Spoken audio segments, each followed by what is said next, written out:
48 घंटे से ज़्यादा वक्त हो चुका है। एक नौजवान शख्स जिसकी पहचान ज़फ़र हुसैन सन ऑफ मोहम्मद हनीफ, ये प्यास गाँव नागसनी का रहने वाला था, जो रस्से के ज़रिए दरियाए चिनाब को पार कर रहा था और उस रस्से से गिर गया और अभी तक इसकी डेड बॉडी का पता नहीं है कि वो कहाँ पर है। सब एजेंसीज़ लगी हैं, डिस्ट्रिक्ट एडमिनिस्ट्रेशन लगी है, पुलिस लगी है और कुछ और टीमें भी लगी हैं जो अपने आप को स्पेशलिस्ट कहते हैं।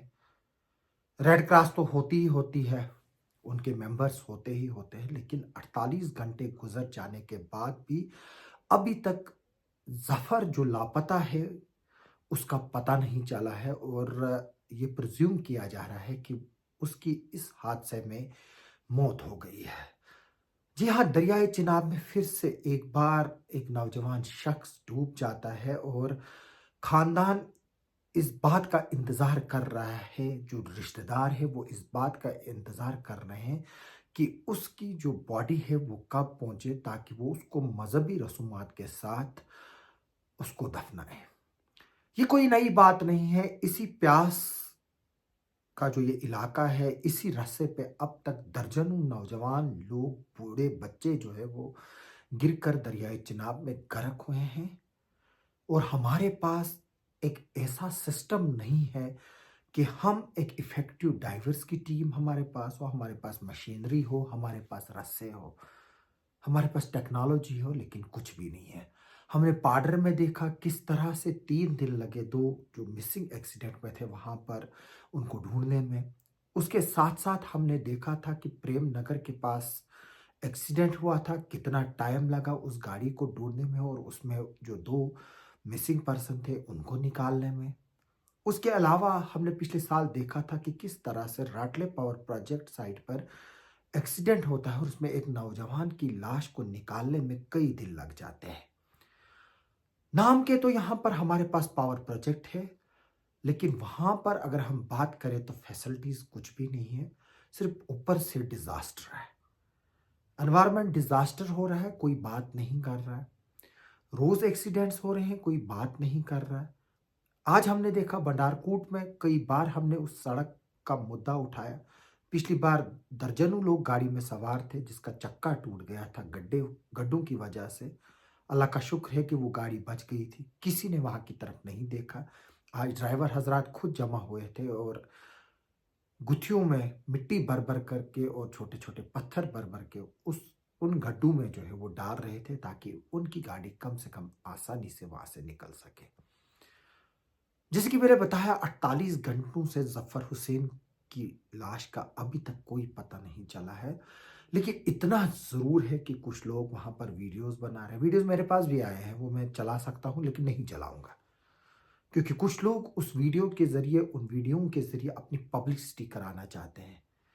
ये वो लोग हैं जिनको गवर्नमेंट लाखों रुपए की तनख्वाह देती है लेकिन काम जो है वो कुछ भी नहीं करते हैं। नाम तो हम लेते हैं, चलो जी हम हैं यहाँ पर, करता है कोई अच्छा काम तो सराहते हैं। लेकिन मैं ये बात बता दूँ कि आज इस ज़फ़र के हादसे के बाद मुझे ये लग रहा है कि हमें जो है वो उन लोगों के नाम ही अब नहीं लेने चाहिए जो इस ऑपरेशन में शामिल होते हैं और तनख्वाहें उनको दी जाती हैं। हाँ, अगर हम नाम लें रेड क्रॉस के लोगों की, वो वॉलंटियरली काम करते हैं। अगर हम अवाबील के नाम लें तो वो वॉलंटियरली काम करते हैं। अगर हम हिलाल हेल्थ केयर सोसाइटी की बात करें, उनके मेंबर्स वॉलंटियरली काम करते हैं, तो उनका नाम भी लेंगे तो बात बनती है। लेकिन जो लोग लाखों रुपए की तनख्वाहें लेते हैं, वो पब्लिसिटी चाहते हैं तो वो नहीं मिलेगी। अफ़सोस की बात है कि एक बाप, एक माँ, एक भाई, एक बहन, एक अपने रिश्तेदार इस शख्स की रिकवरी के लिए वहाँ पर खड़े हुए हैं, लेकिन कोई भी जो है वो वहाँ पर एश्योरेंस नहीं दे रहा है कि उसकी डेड बॉडी मिलेगी भी कि नहीं मिलेगी। हालाँकि ऑपरेशन जो है वो चल रहा है, वीडियोज़ बन रहे हैं, लोग उनके साथ हैं। ज़्यादा काम तो लोग ही कर रहे हैं, वो जो वहाँ के इलाके के लोग हैं। सबसे बड़ा सवाल ये पैदा होता है कि क्या हम इस तरह की चीज़ों के लिए तैयार हैं? क्या हमारे पास यहाँ पर अरेंजमेंट्स हैं? क्या हमारे पास टेक्नोलॉजीज़ हैं? क्या हमारे पास सिस्टम मौजूद है?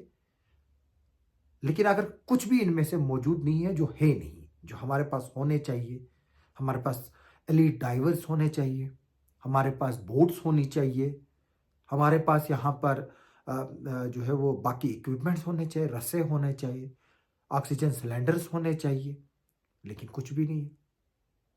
तभी तो 48 घंटे से जफर का कोई पता नहीं है। मुझे काफ़ी लोग पूछ रहे हैं आपने ये क्यों नहीं खबर की? खबर करूं तो क्या करूं? कश्मीरी में एक कहावत है, ऊपर आप आसमान की तरफ थूक मारो तो वो आपके मुंह पे ही गिरेगी। क्या बताएंगे हम लोगों को कि हमारा सिस्टम इतना जो है वो निचले स्टैंडर्ड पे है कि हम रेस्क्यू ऑपरेशंस नहीं कर पा रहे हैं। क्या हम ये बता दें कि हमें 4 दिन डेड बॉडीज ढूंढने में लगे? क्या मैं ये बात बता दूं कि हमें पिछले 3 महीने 4 महीनों से जो 2 बच्चे लापता हुए हैं उनका पता नहीं चल रहा है? हम बाद में इंतजार करते हैं, कभी कभार जो डेड बॉडीज हैं वो खुद ब खुद पानी में चढ़ के आ जाती है ऊपर, तो फिर वहां पुलिस पहुंचती है, कार्रवाई होती है, फिर पहचान होती है, फोटो सर्कुलेट किए जाते हैं, लेकिन अल्टीमेटली हम कुछ नहीं खुद कर पाते हैं। वो भी एक कुदरत का ही करिश्मा होता है कि अगर कोई जो डेड बॉडी जो आप जनाब के पानी में गर्क हो गया तो उसकी डेड बॉडी कहीं ऊपर चढ़ के आए तो वो मिले, तो वो भी एक अल्लाह का ही करिश्मा होता है। लेकिन क्या ये करिश्मा जफर हुसैन के लिए भी होगा? क्योंकि मैं ये बात बता दूं कि जो भी वहां पर इस वक्त जुड़े हुए हैं उनमें से पुलिस मेहनत कर रही है, रेड क्रॉस मेहनत कर रही है, कुछ फोटो अपॉर्चुनिस्ट भी मेहनत कर रहे हैं। वो चाहते हैं कि वो कुछ कर रहे हैं लेकिन साथ में वीडियो भी बनाए ताकि लोगों पर को भी पता चले कि वो भी अपनी तनख्वाहें हलाल कर रहे हैं। अफसोस इस बात का होता है कि पिछले चंद सालों में किश्तवाड़ में इतने बड़े बड़े हादसे हुए हैं, और सबसे बड़ी बदकिस्मती की बात है कि हम बेबस और बेकस हैं, क्योंकि हमारे पास ना ही कोई ऐसा एस्टेब्लिश्ड यूनिट है जो इन चीज़ों को प्रॉपरली हैंडल करे। फिर ले देकर हमें यहाँ पर स्ट्रेचर भी नहीं मिलते। शुक्र है लोग मदद करते हैं कभी कभार जब एक्सीडेंट होते हैं तो डेड बॉडीज़ को ट्रांसपोर्टेशन करने में या इंजर्ड्स को ट्रांसपोर्टेशन करने में, लेकिन अगर हम फैसिलिटीज़ की और जो बाकी चीज़ें हैं उनकी बात करें तो यहाँ पर कुछ भी नहीं है। पावर प्रोजेक्टों के पास पिछली बार एक मरतबा बड़ा हादसा हुआ था तो रस्से तक नहीं निकले थे, जो वहाँ पर इंजर्ड को नीचे खाई में, क्योंकि ये पहाड़ी इलाका है वो आप सबको मालूम है, जब कोई एक्सीडेंट होता तो गाड़ी 300-400 मीटर नीचे चली जाती है। अफसोस इस बात का है कि जहां पर सोशल कॉर्पोरेट सेक्टर के 13 करोड़ों अरबों रुपया पड़ा है और वो अनयूटिलाइज्ड है, हम एक सेल डेडिकेटेड सेल एस्टेब्लिश नहीं कर पा रहे हैं। हमारे पास फायर ब्रिगेडर नहीं होते हैं दूर दराज इलाकों में। प्रोजेक्ट साइट्स पे फायर ब्रिगेडर किश्तवाड़ से रश करते हैं जब वहां कोई हादसा होता है। हमने देखा डंगडूरू में आग का हादसा हुआ, राटले में कंटेनर में आग लग गई। शुक्र है अल्लाह का वहाँ उस वक्त एक्सप्लोजिव था, उसको आग नहीं लगी, वरना पूरा प्रोजेक्ट का एरिया तबाह हुआ होता। तो हम कब तक जो है वो हम सोए रहेंगे? कब तक हम लोगों के वीडियोस चलाते रहेंगे? कब तक मैं खबरें चलाता रहूंगा जफर हुसैन के जैसे लोगों की? मैं चाहता हूं कि इसमें गवर्नमेंट जो है वो एक इनिशिएटिव ले और प्रैक्टिकली कोई चीज़ जो है वो ग्राउंड पे इम्प्लीमेंट करे, ताकि इस तरह के हादसे जब होते हैं उनमें जो है वो इफेक्टिवली ऑपरेशंस किए जाए और इफेक्टिव कार्रवाई हो। ये नहीं है कि हमें 10-10 दिन जो है वो डेड बॉडीज ढूंढने को लगते हैं, महीनों लगते हैं। मैं उम्मीद करूंगा कि आप इस वीडियो को शेयर भी करेंगे और इस पर कमेंट भी करेंगे। अल्लाह ताला ज़फ़र हुसैन के जो लवाकीन हैं उनको सब्र जमील अता करे और ज़फ़र हुसैन को मग़फ़िरत करे और उसको अल्लाह ताला जन्नतुल फ़िरदौस में आला से आला मकाम अता करे। आप सबका सुनने के लिए और देखने के लिए बहुत बहुत शुक्रिया।